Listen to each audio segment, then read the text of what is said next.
Hi guys, this is Crystal Bay, author of chapter Phoenix Awakening in Rattled Awake Volume 3. You're tired of the pain, tired of the doubts, tired of wondering why am I not enough, right?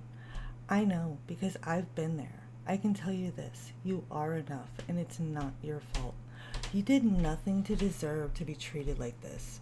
My name is Crystal Bay, and this is my Rattled Awake moment. 4 years ago, my 6-year-old baby girl looked at me and said, "Mommy, it's okay if Daddy hurts you as long as he comes home." My heart stopped. All I could think was, oh no, this is not what my babies are going to grow up thinking is okay. They are not going to think this is normal, that a person who is supposed to love, support, and protect them is also allowed to hurt them, both mentally and physically. In that moment, I made the decision that I should have made the first time he put his hands on me. I ended it for good. I chose to live and to rise from the ashes that had become my life, like a phoenix reborn. It has been a long, hard journey back from the ashes, but let me tell you, my friend, it was worth it. Do you remember the old adage from the schoolyard that when a boy pulls your hair like he likes you? How wrong is that?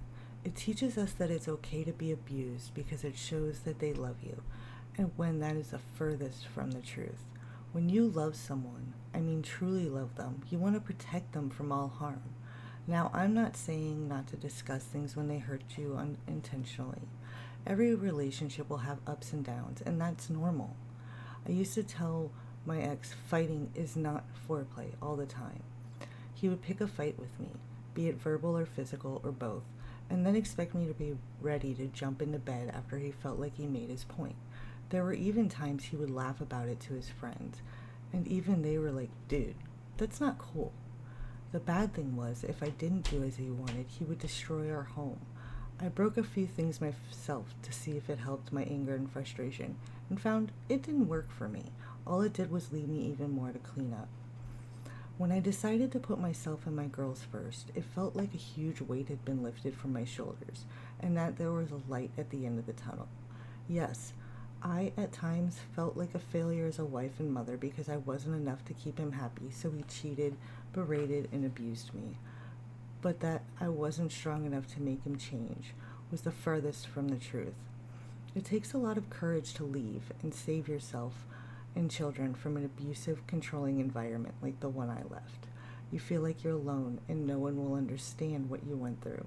Even more, you feel like you're being judged for having stayed as long as you did. You know what? Some may judge you, and it's not right, but there are those out there like me who understand your plight and want to help you have a voice to become whole again. It took me a long time to come to the realization.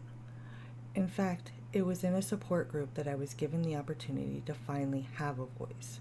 I was invited to be part of a documentary about thriving after abusive relationships called Expose: 88 Stories of Thriving After Narcissistic Relationships.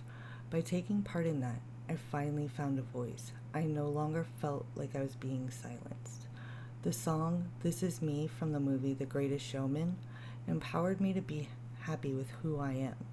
The first time I watched that movie, I truly felt like it was speaking to my heart, that the writers understood what it feels like to be isolated and misunderstood. The lyrics that really stood out in my mind were, "I am broken and bruised, but this is me, and I deserve to be loved, and I am glorious for being me." Think about the message we are sending our children by staying in that kind of environment. Our boys think it's okay to bully the ladies in their lives, including mom, because it's what they see dad doing. Your little girl grows up to think that if they don't do exactly what their significant other says, they deserve to be punished, even when it's something they really didn't want to do. That was not the message I want for my kids to grow up thinking is okay. It truly took my angel saying to me, "It's okay for daddy to hurt you," that I realized just how wrong I was in trying to fix him. It's not my job, nor my baby's job to fix him. He has to want to do it himself. When that moment comes, enough is enough. There are so many doubts and questions. Where do I go? How can I break up my family? What if no one believes me? You feel so isolated and alone. The ones you reach out to, the people you pushed away because you had to in order to keep the peace, it's amazing how much support you truly have when you finally put yourself first and take the first step in making yourself and children safe. Know that you are not alone in these feelings, and it is perfectly normal to be scared. I was terrified of stepping out of my comfort zone, even as horrific as it was. The upside was being able to breathe freely again. Not worried about upsetting him by saying no, not tonight, or making sure to hide the girls' snacks so that they would have them instead of him. Being free to be me again was the best feeling in the world. But I had to discover who that was first.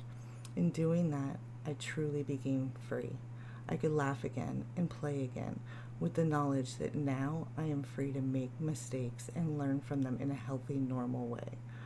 Dr. Constance Leland told me that my story is important, that it needs to be shared. I agreed, kicking and screaming along the way. I felt loud. You know what, though? She's right. It's true. In that, I took back my voice. Together with her expose and now this chapter, I've found my voice and want to help give you back yours. So I ask you this question, friend. Are you ready to rise from the ashes and thrive again? I hope so. And if you are, know that there's a beautiful world waiting for you to take your place in the sun and let your healing song ring out.